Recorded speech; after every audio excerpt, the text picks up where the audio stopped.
Assalamualaikum warahmatullahi wabarakatuh. 5 bukti Isra Mi'raj adalah perjalanan rohani, bukan perjalanan jasmani. Perjalanan Isra dan Mi'raj yang dialami oleh Rasulullah SAW merupakan satu peristiwa yang luar biasa. Secara singkat, Isra Mi'raj adalah perjalanan Rasulullah SAW dari Mekah ke Masjidil Aqsa pada malam hari dengan menggunakan kendaraan yang bernama Buraq. Kemudian di Masjidil Aqsa, beliau memimpin sekitar 124.000 nabi dan puncaknya beliau naik ke langit ketujuh atau Sidratul Muntaha, bertemu Allah Ta'ala dan diturunkanlah perintah tentang sholat. Pertanyaannya adalah, apakah semua ini bersifat jasmani atau rohani? Pada umumnya, umat Islam berpendapat bahwa peristiwa Isra Mi'raj adalah peristiwa yang sesungguhnya. Artinya bersifat jasmaniah, bahwa Rasulullah SAW itu benar-benar mengendarai hewan berbentuk kuda yang memiliki kecepatan kilat. Rasulullah benar-benar melakukan perjalanan Isra dan Mi'raj ke surga dalam satu malam, dan benar-benar Rasulullah SAW mengimami para nabi terdahulu dan bertemu langsung dengan Allah Ta'ala. Nah, dalam kesempatan ini kami akan menjelaskan bahwa sebenarnya peristiwa itu bukan peristiwa jasmani, melainkan peristiwa rohaniah.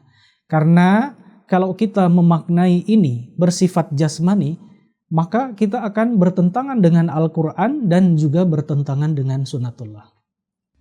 Yang pertama, jika kita menganggap bahwa peristiwa Rasulullah SAW naik ke langit ketujuh dan bertemu langsung dengan Allah Ta'ala yang duduk di atas arash atau singgasananya, dan itu kita anggap sebagai peristiwa jasmani, maka sama saja kita akan menganggap bahwa Allah itu adalah wujud fisik yang dibatasi oleh ruang, atau Allah itu wujudnya terbatas, yang mana Allah Ta'ala itu terbatas dengan bersemayam di atas singgasananya saja. Tentu ini bertentangan dengan tauhid ilahi. Yang kedua, dalam perjalanan Isra, Rasulullah SAW memimpin 124.000 nabi di Masjidil Aqsa. Jika ini dilakukan secara fisik, kita anggap demikian, bagaimana mungkin kita dapat menganggap bahwa semua nabi tersebut hidup kembali secara fisik? Padahal Al-Quran dengan jelas mengatakan bahwa orang yang telah wafat tidak akan pernah hidup kembali, termasuk para nabi. Yang ketiga, Al-Quran menjelaskan bahwa sebenarnya peristiwa ini sebagai peristiwa ru'ya. Wa ma ja'alna ar-ru'ya allati araynaka illa fitnatan linnas. Dan tidaklah kami jadikan ru'ya yang telah kami perlihatkan kepada engkau melainkan sebagai ujian bagi manusia.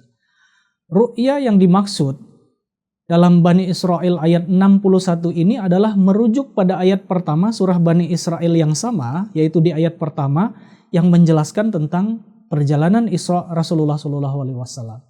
Jadi ini adalah sebuah ru'ya, sebuah pemandangan ruhaniyah atau sebuah kasyaf yang ditunjukkan kepada Rasulullah SAW. Seperti misal Rasulullah SAW mengimami para nabi terdahulu di dalam sholat, itu sebagai isyarat bahwa para pengikut nabi-nabi itu mereka akan bergabung ke haribaan Islam di kemudian hari. Yang keempat, peristiwa Isra Mi'raj dijelaskan dalam surah Bani Israel, sedangkan peristiwa Mi'raj yaitu naiknya Rasulullah SAW dan bertemu dengan Allah digambarkan dalam surah An-Najm, yaitu ayat 8-18. Dan mengenai ini di ayat 12-nya dijelaskan, ma kadzabal fuadu ma ra'a. Hati Rasulullah SAW tidak berdusta dalam penglihatan apa yang ia lihat. Kalimat hati tidak berdusta mengenai apa yang dilihat merupakan bukti bahwa ini sebenarnya peristiwa rohani atau batiniah, bukan pengalaman jasmani. Yang terakhir, yang kelima, terdapat keterangan dari Aisyah radhiyallahu anha dalam hadis Bukhari yang menunjukkan bahwa peristiwa ini pasti bukan peristiwa jasmani. Aisyah radhiyallahu anha ditanya, apakah Rasulullah SAW pernah melihat Allah dengan mata fisik? Beliau menjawab, man hadatsaka anna Muhammadan sallallahu alaihi wasallam ra'a rabbah faqad kadzaba. Siapapun yang memberitahumu bahwa Muhammad melihat Tuhannya, maka ia adalah pembohong. Kemudian beliau mengutip ayat Al-Quran, la tudrikuhul absar wa huwa yudrikul absar wa huwal latiful khabir. Penglihatan mata tidak mencapainya, tetapi dia mencapai penglihatan. Dan dia maha halus, maha teliti.